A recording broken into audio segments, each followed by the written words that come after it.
Bonjour à toutes et bonjour à tous. Aujourd'hui, dans cette vidéo, je vous parle du remplacement des plaques de polycarbonate sur des anciennes vérandas ou des vérandas récentes, mais des plaques qui auraient subi la grêle, donc des impacts qui sont percés. Et à partir du moment où la première couche est percée, il y a de l'eau qui peut rentrer dans ces plaques-là. Ça se remplit d'eau au fil du temps. Et si elle gèle, ça peut faire casser les plaques. Et donc ça ne va pas aller bien loin dans le temps. Donc il vaut mieux remplacer assez rapidement. L'assurance va vous prendre en compte, mais bien sûr avec une vétusté. Donc vous allez avoir le droit à un forfait, chose qu'a eu le client à qui j'ai changé des plaques il n'y a pas très longtemps. Ce que je voulais appuyer sur ce message-là, c'est que ça paraît facile comme ça de changer des plaques, mais c'est loin d'être facile. C'est toute une organisation pour déjà défaire les plaques et les remettre en place en pouvant jointer, remettre des joints adaptables, parce qu'il est préconisé de remplacer les joints quand la véranda a plus de 20 ans. Les joints sont souvent cuits et quand vous les défaites, en fait, ils vont perdre leur souplesse parce que ces joints sont normalement très souples. Mais une fois qu'ils ont subi les intempéries, le chaud, le froid, la pluie et j'en passe, ils deviennent complètement rigides. C'est même dur quelquefois à les enlever. C'est ce qui s'est passé ici, très difficile à enlever. Mais on a réussi, chaque plaque a servi de gabarit pour refaire les autres plaques et dans ce cas de figure, aucune plaque n'avait la même largeur. On sait que les plaques font 1,20 m de large en règle générale et peuvent aller jusqu'à 5 mètres, 6 mètres en polycarbonate de 16 mm d'épais. Il existe du 16 ou du 32. Je vous invite à toujours mettre du produit opaque, opale, c'est-à-dire qui laisse passer la clarté mais qui la diffuse. Ça évitera que vous voyez des petits souvenirs d'oiseaux ou de mouches sur la toiture ou des saletés. Et ça fait une clarté diffusante, un plafond blanc, c'est très agréable. Et il ferait moins chaud l'été dessous en plus, je suis persuadé de cela.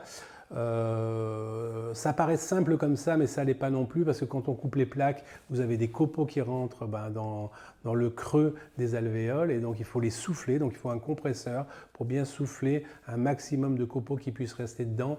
Tout ne part pas, mais enlever l'essentiel, que ça ne fasse pas une plaque mouchetée et qui se voit à l'œil nu. Et ensuite, il faut fermer avec des scotch qui sont avec des membranes qui laissent quand même partir l'humidité s'il y avait de l'humidité emprisonnée dans la plaque.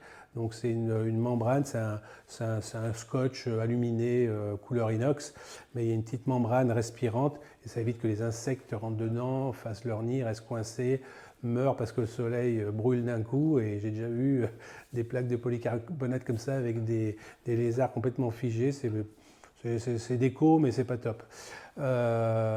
Souffler les plaques, toute une organisation, ensuite remettre les joints, revérifier, refaire des joints silicone à des endroits stratégiques de jonction. Faites appel à un professionnel de la véranda, ne faites pas faire ça à n'importe qui, sauf si vous êtes un excellent bricoleur et que vous vous sentez de le faire. Et attention, vous ne pouvez que mettre du polycarbonate en règle générale sur les structures, elles ont été étudiées pour ce produit-là. Vous n'allez pas pouvoir mettre du vitrage ou des matériaux beaucoup plus lourds, car sinon ça va faire cintrer les chevrons. Dans ce cas de figure-là, les chevrons étaient minimisés au maximum. Sur 4,50 m, c'était même, voilà, moi j'avais jamais vu si petit, mais ils étaient renforcés avec des entretoises qui les relient les uns aux autres. Voilà, faites appel à un artisan, à un spécialiste de la véranda, et votre assurance va bien sûr vous rembourser une partie, mais avec de la vétusté. Faites faire 1, 2, 3 devis. Et puis, n'allez pas chercher trop loin ce que vous avez à côté de chez vous. Ça, c'est mon message toujours d'actualité. Si jamais il faut revenir un jour pour changer une plaque ou voilà, s'il y avait quelque chose à revoir par la suite. Je vous dis à bientôt pour de nouvelles aventures, toujours dans le monde de la véranda, de la menuiserie, de la pergola bioclimatique et de l'habitat et de la décoration. Ça, c'est sur Ingiro Véranda. Donc, n'oubliez pas de vous abonner. N'oubliez pas de me laisser un petit commentaire. N'oubliez pas de faire un pouce en l'air quand vous pensez que ça le mérite. Et je vous dis à bientôt pour un nouveau tuto.